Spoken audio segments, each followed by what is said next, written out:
Corona virus की आहट Singapore और हांगकांग में भी दिखाई दी है। वहां स्थिति कुछ वैसी है कि अब तक वहां 14,000 से ज्यादा मामले सामने आ चुके हैं। आखिर भारत के लिए ये कितनी चिंता की बात है, इस जानने को लेकर सीनियर फिजिशियन डॉक्टर एम वली से बात की हमारे असिस्टेंट एडिटर ललित नारायण कांडपाल ने।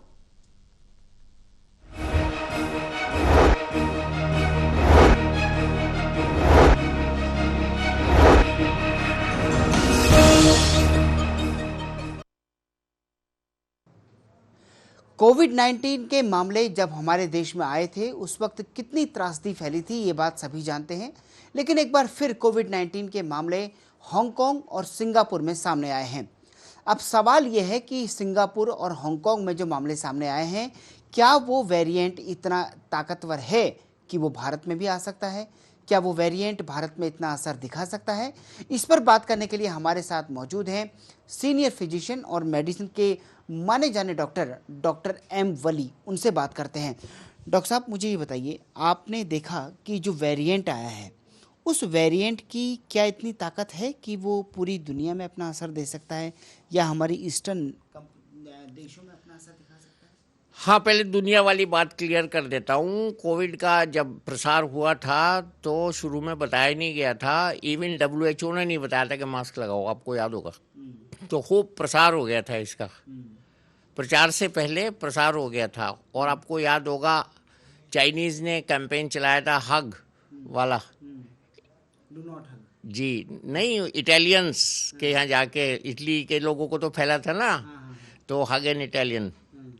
तो अभी क्या है कि ये हमने मॉनिटरिंग कम कर दी है कोविड की।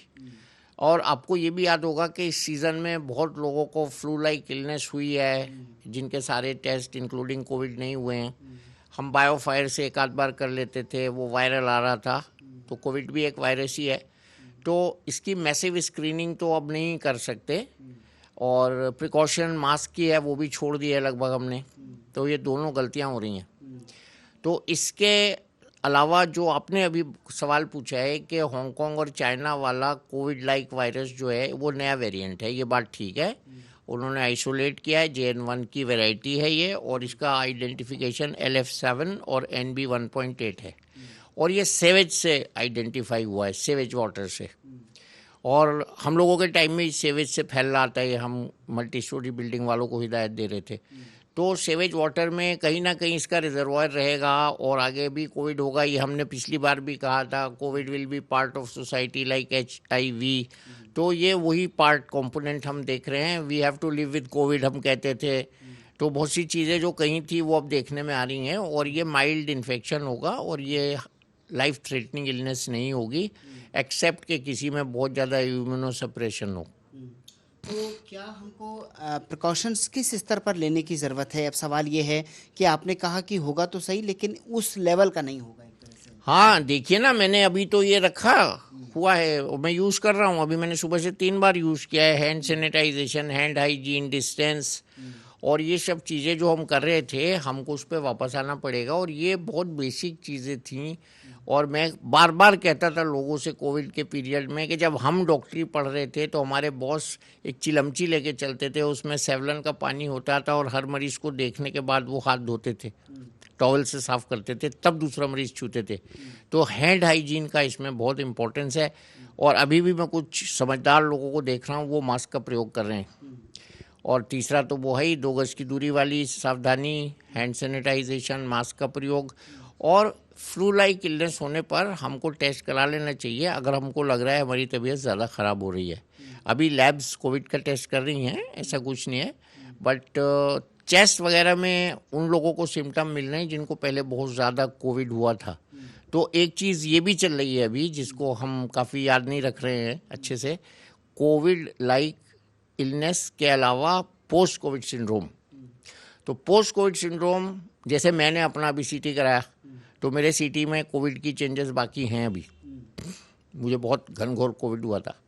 तो जिन लोगों को ज़्यादा कोविड हुआ था, जो ICU में रहे थे, उनको फॉलोअप की ज़रूरत है अभी भी। और उनके चेस्ट में रिकवरी नहीं हुई है तो उनको लंग की एक्सरसाइज करनी चाहिए और कुछ दवाएं ऐसी लेनी चाहिए जिनसे लंग पावरफुल हो जाएं। वैसे ही पोल्यूशन काफ़ी मार रहा है हमको, तो अगर हम कोविड के साथ पोल्यूशन को जोड़ लेंगे तो ये भयावह हो जाएगा।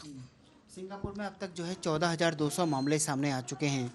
तो सवाल सबसे बड़ा ये है कि क्या आपको लगता है कि हमको एक बार फिर से उसी मोड में जाने की ज़रूरत है, या ऐसा फिलहाल कोई पैनिक वाली स्थिति नहीं है? नहीं, बिल्कुल नहीं। हमको सावधानी रखनी है और हमको अर्ली रिपोर्टिंग की पॉलिसी अपनानी है। लोग घरों पे इलाज कर लेते हैं, ज़ुकाम बुखार का सेल्फ मेडिकेट कर लेते हैं, केमिस्ट से दवाई ले आते हैं, या किसी डॉक्टर को फ़ोन करके पूरी पिक्चर नहीं एग्जामिन करता है डॉक्टर, चेस्ट को एग्जामिन नहीं करता है और फ़ोन पे ही दवा बता देता है। तो ये सब चीज़ों को अवॉइड करना है। अगर आपको खांसी है, बुखार है, बदन में दर्द है, फ्लू लाइक इलनेस है, आप ज़रूर डॉक्टर के पास जाइए और डॉक्टर मुनासिब समझेगा तो कोविड का टेस्ट भी कराएगा।